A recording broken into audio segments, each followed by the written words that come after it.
Bismillahirrahmanirrahim. Hari ini kita akan cuba jawab soalan SPM 2017. Okey. SPM 2017 ni adalah daripada silibus KBSM.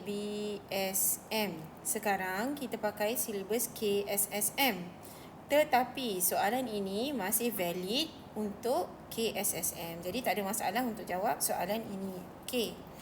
Yang pertama, untuk menjawab soalan macam ni, jenis zarah ni, okay, dalam kepala you, bila ditanya tentang jenis zarah, mesti dalam kepala you sama ada zaim atau type of particle is top aim.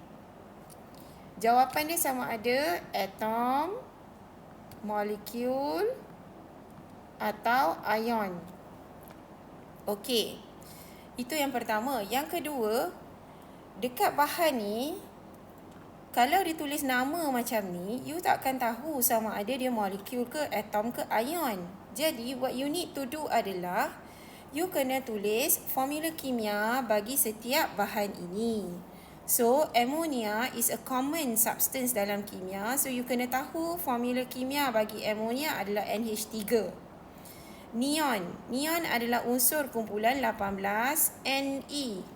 Boleh cek jadual berkala unsur tu. Nitrogen dioksida. Okey. Nitrogen dioksida. Dioksida maksudnya ada 2 oksigen. So, NO2. Kalau tak tahu macam mana fikir, karbon dioksida. Karbon dioksida kita tulis CO2 kan. Sekarang ni instead of karbon, dia nitrogen dioksida. So, hanya ganti karbon tu dengan nitrogen lah. Okey. Okey. Yang terakhir, hidrogen klorida.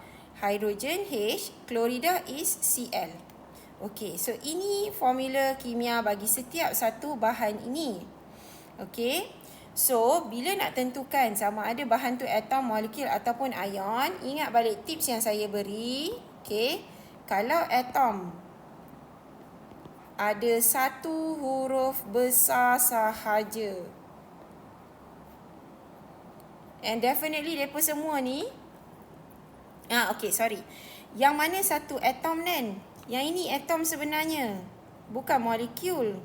Sebab dia ada satu huruf besar sahaja. Nampak tak?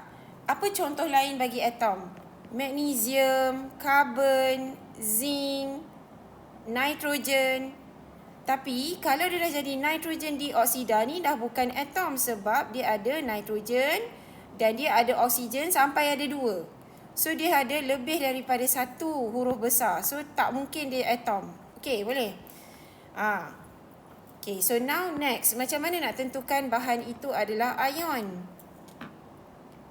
Memang definisi ion, dia ada ion positif dan ion negatif. Tapi bila dia dah combine, you dah tak nampak dah positif dan negatif. Because ion positif dan ion negatif, apabila dia combine, dia dah jadi neutral.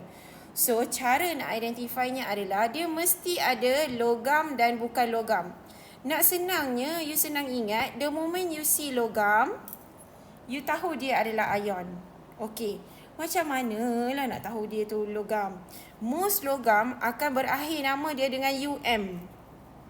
Depan-depan ni tak kira lah apa ejaan dia, lepas tu belakang tu UM. Biasanya, contoh, natrium, kalium, lithium, magnesium, aluminium, ferrum.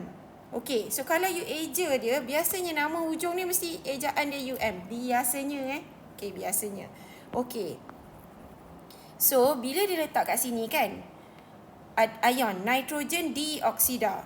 Nitrogen adalah bukan logam, oksigen pun bukan logam. So, dia bukannya ion. Syarat untuk ion mesti ada logam, dia tak ada logam. So, kalau dia bukan ion, apa yang tinggal? Tinggal molekul je. Anything else selain daripada atom dan ion, dia adalah molekul. So, ini sepatutnya molekul.